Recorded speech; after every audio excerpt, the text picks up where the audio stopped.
শুরুতেই জানিয়ে দেব শিরোনামগুলো।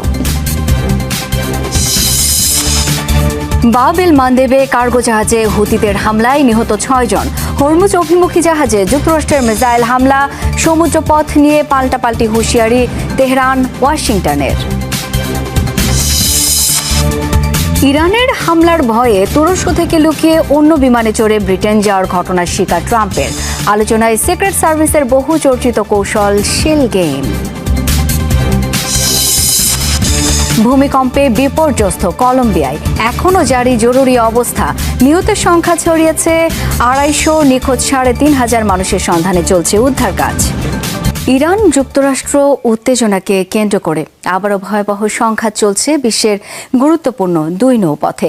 বাব এল মান্দেবে একটি কার্গো জাহাজে হুতিদের হামলায় নিহত হয়েছেন অন্তত 6 জন। অন্যদিকে হরমুজ অভিমুখী একটি বাণিজ্যিক জাহাজে ক্ষেপণাস্ত্র ছুড়েছে মার্কিন বাহিনী।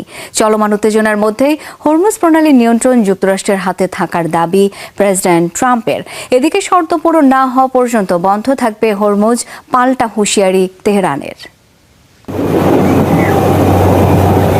পাল্টাপাল্টি হামলায় হরমুজ ও বাব এল মান্দেব প্রণালী ঘিরে বাড়ছে উত্তেজনা। ইয়েমেনের বাব এল মান্দেবে একটি কার্গো জাহাজে হামলা চালিয়েছে বিদ্রোহী গোষ্ঠী হুতি। বিস্ফোরণের পর জাহাজটিতে আগুন ধরে যায়। হুতিদের দাবি, সৌদি আরবের সামরিক সরঞ্জাম বহনকারী একটি জাহাজকে লক্ষ্য করে হামলা চালানো হয়, যাতে নিহত হন বেশ কয়েকজন ক্রু। ইরান যুক্তরাষ্ট্র সংঘাত শুরুর পর থেকে বাব এল মান্দেবে হুতিদের হামলায় প্রথম প্রাণহানির ঘটনা এটি। এদিকে ইয়েমেনের পরিবহন মন্ত্রণালয় হামলা তথ্য নিশ্চিত করলেও জাহাজটি মিশরের মালিকানাধীন বলে দাবি করা হয়। অন্যদিকে ইরানের বন্দরের দিকে যাওয়ার সময় সতর্কবার্তা উপেক্ষা করায় পানামার পতাকাবাহী একটি কার্গো জাহাজে ক্ষেপণাস্ত্র ছোড়ে মার্কিন বাহিনী। মার্কিন সেন্টকমের দাবি, 2টি হেলফায়ার মিসাইলের আঘাতে জাহাজটিতে ব্যাপক ক্ষয়ক্ষতি হয়েছে। সেন্টকম আরও জানিয়েছে, মার্কিন অবরোধ অমান্য করায় 55টি বাণিজ্যিক জাহাজের রুট পরিবর্তন করে দেওয়া হয়েছে। মঙ্গলবার 7টি জাহাজ নিরাপদে হরমুজ পাড়ি দিয়েছে বলেও দাবি করেছে তারা। এর মধ্যে হরমুজ প্রণালী সম্পূর্ণ মার্কিন নিয়ন্ত্রণে থাকার দাবি করেছেন মার্কিন প্রেসিডেন্ট ডোনাল্ড ট্রাম্প। আমি ইরানকে বিশ্বাস করার কথা ভাবতেই পারি না। ওরা আমার সাথে অনবরত মিথ্যা বলেছে। এই মুহূর্তে হরমুজ প্রণালীর উপর আমাদের সম্পূর্ণ নিয়ন্ত্রণ আছে। ওদের কোনো নিয়ন্ত্রণ নেই, এটা আমাদের। তবে তেহরানের অবস্থা সম্পূর্ণ বিপরীত। ইরানের দাবি, যুক্তরাষ্ট্রকে আগ্রাসন বন্ধ করতে হবে, নিষেধাজ্ঞা প্রত্যাহার করতে হবে এবং জব্দ করা সম্পদ অবমুক্ত করতে হবে। এসব শর্ত পূরণ না হওয়া পর্যন্ত হরমুজ বন্ধ থাকবে। অন্যদিকে বিকল্প নৌপথ ব্যবহারের বিষয়ে ওমানের সঙ্গে আলোচনায় অগ্রগতির কথাও জানিয়েছে তেহরান। যুক্তরাষ্ট্র ইরান সংকট সমাধানে আবারও জোর তৎপরতা চালাচ্ছে মধ্যস্থতাকারীরা। মঙ্গলবার তেহরানে পৌঁছেছেন পাকিস্তানের স্বরাষ্ট্রমন্ত্রী মোহসিন নাকভি। ইরানের প্রেসিডেন্ট মাসুদ পেজেশকিয়ানের সাথে বৈঠক করেছেন তিনি। ইরানের স্বরাষ্ট্রমন্ত্রী সহ দেশটির অন্যান্য শীর্ষ কর্মকর্তাদের সাথেও আলোচনা করেন নাকভি। ইরান যুক্তরাষ্ট্র সংঘাতে গুরুত্বপূর্ণ মধ্যস্থতাকারীর ভূমিকা পালন করছে পাকিস্তান ও কাতার। তাদের কূটনৈতিক তৎপরতায় সংকট সমাধানের প্রত্যাশা বাড়ছে বলে মনে করছেন সংশ্লিষ্টরা। পাকিস্তানের দাবি, একটি সমঝোতার খুব কাছাকাছি পৌঁছেছে তারা, তবে এই বিষয়ে এখনো কোনো মন্তব্য করেনি তেহরান। ইরানের হামলার ভয়ে তুরস্ক থেকে লুকিয়ে অন্য বিমানে চড়ে ব্রিটেন যাওয়ার ঘটনার স্বীকার করলেন মার্কিন প্রেসিডেন্ট ডোনাল্ড ট্রাম্প। জানান, সিক্রেট সার্ভিসের পরামর্শ অনুযায়ী কাজ করছেন তিনি। এটি সম্পূর্ণ সিক্রেট সার্ভিসের বিষয়। তারা যা বলেন আমি তা অনুসরণ করি। আমার মনে হয় আমি যে বিমানটিতে ছিলাম সেটিতে ঝুঁকি বেশি ছিল, হামলার লক্ষ্যবস্তু হওয়ার সম্ভাবনাও বেশি ছিল। তবে আমি কোনো কিছু নিয়েই তেমন চিন্তা করি না। আমার মনোভাব আপনারা জানেন, যত হুমকি আসুক না কেন তোয়াক্কা করি না। Shell game. প্রেসিডেন্টের হুমকি মোকাবেলায় মার্কিন সিক্রেট সার্ভিসের বহু চর্চিত এক কৌশল। সম্প্রতি তুরস্ক থেকে ইংল্যান্ড যাওয়ার সময় এই স্ট্র্যাটেজি অবলম্বন করে বিভ্রম তৈরি করে ডোনাল্ড ট্রাম্পের নিরাপত্তারক্ষীরা, যা উঠে এসেছে খোদ নিরাপত্তা বিশ্লেষকদের বর্ণনাতেই। তবে শেল গেম শুধু বিশেষ পরিস্থিতিতেই নয়, বরং রুটিন মাফিকই অবলম্বন করা হয় মার্কিন প্রেসিডেন্টের সেফটি প্রটোকলে। সম্প্রতি ন্যাটো সম্মেলনে যোগ দিতে গিয়ে নিরাপত্তা হুমকিতে পড়েন মার্কিন প্রেসিডেন্ট। তুরস্ক থেকে যুক্তরাজ্যে যাওয়ার সময় তাই গোপনে এয়ারফোর্স 1-এর বদলে আকারে আরও ছোট এয়ারফোর্স 2-তে চড়েন ডোনাল্ড ট্রাম্প। মাঝে সবার চোখ ফাঁকি দিয়ে খাবারের ট্রাকে উঠে প্লেন বদল করেন বিশ্বের সবচেয়ে ক্ষমতাধর ব্যক্তি। কিন্তু এটি নিছক কোনো ঘটনা নয়, বরং সিক্রেট সার্ভিসের সুপরিকল্পিত একটি কৌশল, প্রোটোকলে যার নাম শেল গেম। মার্কিন প্রেসিডেন্টের নিত্য নৈমিত্তিক যে কোনো চলাফেরাতেই এই ধরনের কৌশল অবলম্বন করা হয়। যেমন ধরা যাক মার্কিন প্রেসিডেন্টের গাড়িবহরের কথা। সেখানে প্রেসিডেন্ট যে লিমুজিনে চড়েন তার অবিকল আরেকটি গাড়িও থাকে, যাদের নম্বরও একই হয়ে থাকে এবং চলার পথে কিছু সময় পর পর অবস্থানও বদল করতে থাকে। মূলত সম্ভাব্য হামলাকারীকে বিভ্রান্ত করতেই এই কৌশল। এসব ক্ষেত্রে যে কৌশল অবলম্বন করা হয় তা হলো বিভ্রম সৃষ্টি করা। উদাহরণস্বরূপ, প্রেসিডেন্সিয়াল মোটরকেডে সবসময় গাড়ির বিন্যাস একরকম দেখা যায় না। খেয়াল করবেন, সব লিমুজিনের লাইসেন্স প্লেট একই রকম। সময় সময় গাড়ির লাইন আপও পরিবর্তন হচ্ছে। এর উদ্দেশ্য প্রেসিডেন্ট কোথায় আছে তা বুঝতে না দেয়া। এগুলোকে শেল গেম বলি।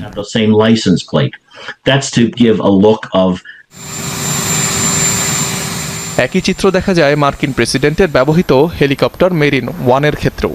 সাধারণত প্রেসিডেন্সিয়াল বহরে একই রকমের 3টি হেলিকপ্টার থাকে। মাঝে মধ্যেই সেগুলো অবস্থান বদলায়, যাতে প্রেসিডেন্ট কোনটিতে রয়েছেন তা বোঝা না যায়।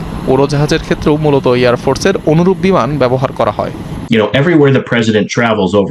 যখনই প্রেসিডেন্ট বিদেশ সফর করেন, সেখানে অতিরিক্ত বিমান সবসময় থাকে। এয়ারপোর্টে 5-6টা বিমান আমরা এমনিতেই সঙ্গে করে নিয়ে যাই, হোক সেটা অভ্যন্তরীণ কিংবা আন্তর্জাতিক ফ্লাইট। যে কোনো সময় যে কোনো পরিস্থিতি মোকাবেলা করা লাগতে পারে, তাই এমন পদক্ষেপ।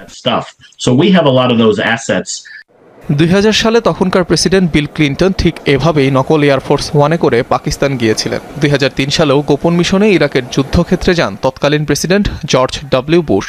2023 সালে এয়ারফোর্স 2 ব্যবহার করে আকস্মিক সফরে ইউক্রেন ভ্রমণ করেন সাবেক প্রেসিডেন্ট জো বাইডেন। দখলকৃত পশ্চিম তীরে অভিযান ও ধরপাকড় আরও জোরদার করেছে ইসরায়েলি বাহিনী। নিপীড়নের মাত্রা বাড়িয়েছে অবৈধ বসতি স্থাপনকারীরাও। মঙ্গলবার বেথলেহেম, জেনিন, রামাল্লা, কালকেলিয়া ও পূর্ব জেরুজালেমে ধরপাকড় চালায় আইডিএফ। আটক করে 2 শিশু সহ 23 ফিলিস্তিনিকে। এদের মধ্যে 16 বছর বয়সী এক প্রতিবন্ধী কিশোরও রয়েছে। মাসাফে গুড়িয়ে দেওয়া হয়েছে 12টি ফিলিস্তিনি মালিকানাধীন গুদাম ও কৃষি স্থাপনা। একটি স্কুল, ঘরবাড়ি সহ বেশ কয়েকটি স্থাপনা ভেঙে ফেলার নোটিশও দেওয়া হয়েছে। নাবলুসের কাছে বুরকা শহরে ইসরায়েলি অভিযানে আহত হয়েছে 2 শিশু সহ 6 ফিলিস্তিনি। আশপাশের আরও কয়েকটি ফিলিস্তিনি গ্রামে হামলা চালিয়েছে ইসরায়েলি বসতি স্থাপনকারীরা। নির্মাণের অনুমতি না থাকার অভিযোগে তুবাসের কাছে একটি কৃষি স্থাপনাও ভেঙে দেওয়া হয়েছে। গাজার সংস্কারে ডোনাল্ড ট্রাম্পের 15 দফা পরিকল্পনা বেনিয়ামিন নেতানিয়াহু সরাসরি প্রত্যাখ্যান করায় আবার আলোচনায় 2 মিনিটের সম্পর্কে টানাপোড়েন। বিশ্লেষকরা বলছেন, ইসরায়েলের আসন্ন নির্বাচনকে ঘিরেই একরোখা আচরণ করছেন নেতানিয়াহু। ট্রাম্পের সামনেও আছে মধ্যবর্তী নির্বাচনের পরীক্ষা, তাই দেশে নিজেদের রাজনৈতিক স্বার্থ রক্ষায় বিপরীতমুখী অবস্থান নিয়েছেন 2 মিত্র, এমন ধারণা অনেকের। আবারও টানাপোড়েনের মুখে দীর্ঘদিনের 2 ঘনিষ্ঠ মিত্র মার্কিন প্রেসিডেন্ট ডোনাল্ড ট্রাম্প ও ইসরায়েলি প্রধানমন্ত্রী বেনিয়ামিন নেতানিয়াহুর মধ্যকার সম্পর্ক। গাজা সংস্কারে ট্রাম্পের প্রস্তাবিত 15 দফা পরিকল্পনা নিয়ে মতবিরোধে জড়িয়েছে দুপক্ষ। যতদিন ইসরায়েলের প্রধানমন্ত্রী থাকবেন, ফিলিস্তিনকে কখনোই স্বাধীন রাষ্ট্রের মর্যাদা দেবেন না, এমন মন্তব্য ছুড়ে ট্রাম্পের 15 দফা বিল সরাসরি প্রত্যাখ্যান করেন নেতানিয়াহু। আবারও জানান, হামাসের নিরস্ত্রীকরণ না হওয়া পর্যন্ত গাজা ও পশ্চিম তীর থেকে সরানো হবে না ইসরায়েলি সেনাদের। গেল মাসের শেষেই ট্রাম্পের সাথে সাক্ষাতে ওয়াশিংটন যান ইসরায়েলি প্রধানমন্ত্রী। 2 সপ্তাহ গড়াতে না গড়াতেই সামনে এলো এমন বৈরিতা। অনেকে মনে করছেন, নির্বাচন সামনে রেখেই এমন আচরণ করছেন নেতানিয়াহু। নিজের রাজনৈতিক ভবিষ্যৎ রক্ষার তাগিদেই উড়িয়ে দিয়েছেন মার্কিন প্রেসিডেন্টের সিদ্ধান্ত। নেতানিয়াহু ইসরায়েলের এমন একজন প্রধানমন্ত্রী যিনি তার সময়ে ক্ষমতায় থাকা প্রায় সব মার্কিন প্রেসিডেন্টেরই অপছন্দের তালিকায় রয়েছেন, কারণ যুক্তরাষ্ট্র একমত হোক বা না হোক তিনি সবসময় নিজ সিদ্ধান্তে অটল থাকেন। নেতানিয়াহুর মন্তব্যের কোনো প্রতিক্রিয়া এখনো দেখাননি ট্রাম্প। এ বিষয়ে প্রশ্ন করা হলেও এড়িয়ে যান তিনি।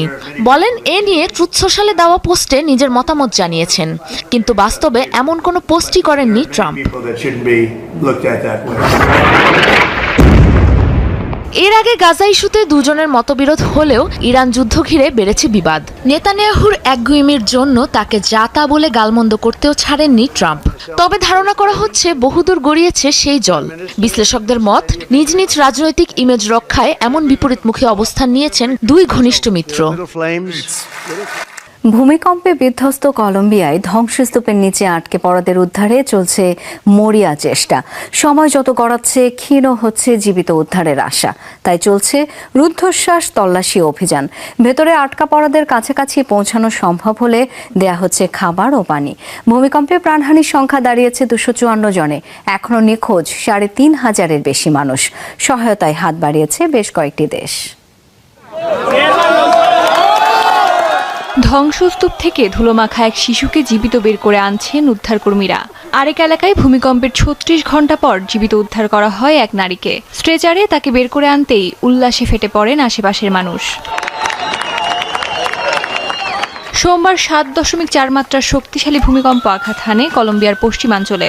সবচেয়ে বেশি ক্ষতিগ্রস্ত পশ্চিমাঞ্চলের কেলি, পেরিইরা, মানিজালেস ও কুইবাদো শহর। ধ্বংসস্তূপের নিচে চাপা পড়ে আছে বহু মানুষ। রাতভর প্রাণপণ কাজ করে গেছে উদ্ধারকর্মী দল, স্বেচ্ছাসেবী ও স্থানীয় বাসিন্দারা। দুর্যোগের পর প্রথম 48 থেকে 72 ঘন্টাকে জীবিতদের উদ্ধারের জন্য সবচেয়ে গুরুত্বপূর্ণ সময় হিসেবে বিবেচনা করা হয়। তাই সময়ের সাথে পাল্লা দিয়ে কাজ করছেন উদ্ধারকর্মীরা। ধসে পড়া ভবনের কংক্রিট সরিয়ে সংকীর্ণ ফাঁক দিয়ে ভেতরে ঢুকে খোঁজা হচ্ছে বেঁচে থাকা মানুষদের। প্রাণের স্পন্দন খুঁজে পেতে ব্যবহার করা হচ্ছে প্রশিক্ষিত কুকুর ও আধুনিক যন্ত্রপাতি। প্রতিটি মুহূর্ত এখন গুরুত্বপূর্ণ, কারণ সময় যতই যাচ্ছে ততই কমছে জীবিতদের উদ্ধারের সম্ভাবনা। গতকাল পর্যন্ত এটি একটি 4তলা ভবন ছিল। সব ধ্বংস হয়ে গেছে, তবে ভেতরে থাকা প্রত্যেককে বের করে আনতে পেরেছি আমরা। এলাকার সমস্ত তরুণ তরুণী উদ্ধার সহায়তার জন্য এগিয়ে এসেছে। গতকাল কয়েকজনকে বের করে আনা সম্ভব হয়েছে। এখনো আমাদের সর্বশক্তি দিয়ে লড়াই করে যাচ্ছি। ভূমিকম্পে সবচেয়ে ক্ষতিগ্রস্ত অঞ্চল পরিদর্শন করেছেন কলম্বিয়ার নতুন দায়িত্বপ্রাপ্ত প্রেসিডেন্ট। কলম্বিয়ার দুর্যোগে পাশে দাঁড়িয়েছে আন্তর্জাতিক মহলও। $1.50 কোটি বেশি সহায়তার ঘোষণা দিয়েছে যুক্তরাষ্ট্র। শত শত উদ্ধারকর্মী ও স্বাস্থ্যকর্মী পাঠানোর প্রস্তুতি নিচ্ছে মেক্সিকো। সঙ্গে থাকবে চিকিৎসা সরঞ্জাম ও জরুরি ব্যবস্থাপনার মতো উপকরণ। এল সালভাদর পাঠাচ্ছে 100 টন মানবিক সহায়তা।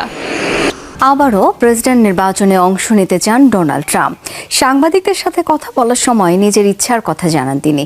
তার দাবি, সব মার্কিন নাগরিকের চাওয়া এটি। আমি বারবারই এই প্রশ্নের সম্মুখীন হই। অবশ্যই প্রেসিডেন্ট নির্বাচনে অংশ নিতে চাই, কিন্তু আপনারা তো জানেনই এই বিষয়ক আইন অনেক কঠোর। সব নাগরিকই চায় আমি নির্বাচনে অংশ নেই। ধন্যবাদ সবাইকে। ভয়াবহ ঝড়ে বিপর্যস্ত যুক্তরাষ্ট্রের মধ্য পশ্চিমাঞ্চল। মঙ্গলবার শিকাগোর দক্ষিণ থেকে ইন্ডিয়ানা পর্যন্ত আঘাত হানে শক্তিশালী ঝড়। বেশ কয়েকটি এলাকায় জারি করা হয়েছে টর্নেডো সতর্কতা। ঘন্টায় প্রায় 160 থেকে 177 কিলোমিটার বেগে বাতাস বয়ে যাওয়ার খবর পাওয়া গেছে। উপড়ে পড়েছে গাছপালা, ক্ষতিগ্রস্ত ঘরবাড়ি ও বিভিন্ন স্থাপনা। ইন্ডিয়ানার পোর্টেজে ঝড়ের সময় একটি বাড়িতে বিস্ফোরণে একজন নিহত হয়েছেন। দুর্যোগের প্রভাবে শিকাগো ও উত্তর পশ্চিম ইন্ডিয়ানায় বিদ্যুৎহীন হয়ে পড়েছেন প্রায় 5,75,000 মানুষ। পতিত স্বৈর শাসক বাশার আল আসাদ ও তার সহচরদের মৃত্যুদণ্ডের রায়ে উৎসবের আমেজ তৈরি হয় সিরিয়ায়। আদালতের রায় প্রকাশের পরই রাস্তায় নেমে আসে উল্লসিত জনতা।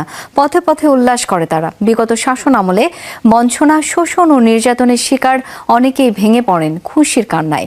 2024 সালে সশস্ত্র বিদ্রোহের মুখে দেশ ত্যাগ করেন বাশার আল আসাদ। এই অশ্রু খুশির, এই অশ্রু দীর্ঘ 1.5 দশকের বঞ্চনা আর লাঞ্ছনার প্রতিশোধের। পতিত স্বৈরাচার বাশার আল আসাদের মৃত্যুদণ্ডের রায়ের পরই এমন দৃশ্য দেখা যায় সিরিয়ার রাজপথে। জাতীয় পতাকা হাতে দামেস্কের আদালত প্রাঙ্গণে এভাবেই উল্লাস করেন সাধারণ নাগরিকরা। কেউ কেউ আবার উপস্থিত হয়েছেন পতিত সরকারের আমলে নির্যাতনে নিহত পরিজনের ছবি নিয়ে। চোখে মুখে যেন বহু বছরের বঞ্চনা ঘুচে যাওয়ার স্বস্তি। 14টি বছর আমরা স্বাভাবিক জীবনযাপন করতে পারিনি। প্রথমে স্বৈরাচারের পাশবিক নির্যাতনের শিকার হয় দেরার ছেলেমেয়েরা। এরপর সইতে হয়েছে যুদ্ধ আর ক্ষতবিক্ষত হওয়ার বেদনা। সিরিয়ার মানুষকে অভিনন্দন, শহীদ জননীদের শুভেচ্ছা। বিগত আমলে নির্যাতনের শিকার অনেক ব্যক্তি স্মরণ করেন দুঃসহ স্মৃতি। আসাদ সরকারের সহযোগীদের মৃত্যুদণ্ড হওয়ায় আল্লাহর দরবারে কৃতজ্ঞতা জানান তারা। 15 বছর বয়সে তারা আমাকে গ্রেফতার করে, আর 15 বছরের বিপ্লব শেষে সফল হই আমরা। শুকরিয়া আল্লাহর দরবারে। এই আনন্দের অনুভূতি ভাষায় প্রকাশ করার মতো না। يعني الفرحة اللسان يعجز عن الوصف، فرحة احنا بنبارك لأمهات الشهداء. نعتبر هذا الحكم هو خطوة أولى এই রায় আধুনিক সিরিয়ায় রূপান্তরকালীন ন্যায় বিচার প্রতিষ্ঠার পথে প্রথম প্রকৃত ও গুরুত্বপূর্ণ পদক্ষেপ। অপরাধীদের জবাবদিহিতা নিশ্চিত করতে আমরা বদ্ধপরিকর। مبدأ عدم إفلاتنا العقاب 2024 সালের ডিসেম্বরে পতনের পর সপরিবারে মস্কোতে রাজনৈতিক আশ্রয় নেন প্রেসিডেন্ট বাশার আল আসাদ। পরে নির্বাচনের মাধ্যমে সরকার গঠন করে বিদ্রোহী গোষ্ঠী HTS প্রধান আহমেদ আল সারা। ভারতের মুম্বাইয়ে ভয়াবহ ভূমিধসে নিহত হয়েছে অন্তত 2 জন, গুরুতর আহত আরও 2 জন। ভারী বৃষ্টিপাতের জেরে হয়েছে এই ঘটনা। জানা গেছে টানা বৃষ্টির কারণে মঙ্গলবার ভোরে ভূমিধসের কবলে পড়ে ঘন বসতিপূর্ণ কোরলা এলাকা। মুহূর্তেই চাপা পড়ে অন্তত 6 থেকে 7টি ঝুপড়ি ঘর। এখনো ধ্বংসস্তূপের নিচে অনেকে আটকা পড়ে আছে বলে শঙ্কা কর্তৃপক্ষের। চলছে তল্লাশি ও উদ্ধার অভিযান। জীবিত উদ্ধার হওয়া আহতদের চিকিৎসার জন্য হাসপাতালে পাঠানো হয়েছে। মিশরে ভয়াবহ সড়ক দুর্ঘটনায় কমপক্ষে 18 জন মারা গেছেন। নিহতদের বেশিরভাগই শিশু শ্রমিক, যাদের বয়স 10 থেকে 14 বছর ছিল। এই ঘটনায় আহত হয়েছেন আরও 30 জন। মঙ্গলবার মিশরের ইসমাইলিয়া প্রদেশের আল দাওয়াউইস নামক এলাকায় দুর্ঘটনাটি ঘটে। একটি লিংক রোডের কাছাকাছি এলে শ্রমিক বোঝাই 2 পিকআপ ট্রাকের সংঘর্ষ হয়। নিয়ন্ত্রণ হারিয়ে খাদে পড়ে যায় একটি পিকআপ ভ্যান। ঘটনাস্থলে মৃত্যু হয় অনেকের। হাসপাতালে নেওয়ার পর চিকিৎসকরা আরও কয়েকজনকে মৃত ঘোষণা করেন। সাম্প্রতিক সময়গুলোতে মিশরের সড়ক দুর্ঘটনার সংখ্যা 10%-এরও বেশি বেড়েছে। এদের মধ্যে 15 বছরের শিশুদের মৃত্যুর সংখ্যা সর্বোচ্চ। যুক্তরাষ্ট্র ও দক্ষিণ কোরিয়ার বড় সামরিক মহড়ার আগে আবারও ব্যালিস্টিক মিসাইলের পরীক্ষা চালালো উত্তর কোরিয়া। বুধবার পূর্ব উপকূলের দিকে ক্ষেপণাস্ত্রটি নিক্ষেপ করে পিয়ংইয়ং। জাপানের প্রতিরক্ষা মন্ত্রী জানান, প্রায় 90 কিলোমিটার উচ্চতায় 690 কিলোমিটার পথ পাড়ি দেয় এটি। কোরীয় উপদ্বীপ ও জাপানের মধ্যবর্তী জলসীমায় পড়ে ক্ষেপণাস্ত্রটি। এই ঘটনায় তীব্র নিন্দা জানিয়েছে জাপান। 1 সপ্তাহেরও কম সময়ে এটি উত্তর কোরিয়ার দ্বিতীয় ব্যালিস্টিক মিসাইল পরীক্ষা। আগামী 17 থেকে 27 আগস্ট অনুষ্ঠিত হবে যুক্তরাষ্ট্র দক্ষিণ কোরিয়ার যৌথ সামরিক মহড়া। পিয়ংইয়ং বরাবরই এই পদক্ষেপকে আগ্রাসনের প্রস্তুতি হিসেবে দেখে। তাই মহড়ার আগে মিসাইল পরীক্ষার মাধ্যমে নিজেদের সামরিক সক্ষমতার জানান দিচ্ছে তারা। 17 বছর পর আবারও চালু হতে যাচ্ছে ভেনেজুয়েলা ইসরায়েল কনসুলার সেবা। মঙ্গলবার দুদেশেরই সরকার এই ঘোষণা দিয়েছে। শিগগিরই একে অপরের নাগরিকদের কনসুলার সেবা দিতে সমন্বিত ব্যবস্থার উদ্যোগ নেবে কারাকাস তেল আবিব। সম্প্রতি ভেনেজুয়েলা ইসরায়েলের শীর্ষ কর্মকর্তাদের আলোচনায় এই সংক্রান্ত একটি চুক্তি স্বাক্ষরিত হয়। ইরানের অন্যতম ঘনিষ্ঠ মিত্র ভেনেজুয়েলা গাজায় হামলার জেরে 2009 সালে ইসরায়েলের সাথে সম্পর্ক ছিন্ন করেছিল দেশটি। জানুয়ারিতে তৎকালীন প্রেসিডেন্ট নিকোলাস মাদুরোকে যুক্তরাষ্ট্র তুলে নিয়ে যাওয়ার পর জোরদার হতে থাকে ভেনেজুয়েলা ইসরায়েল সম্পর্ক। ধন্যবাদ এতক্ষণ সাথে থাকার জন্য।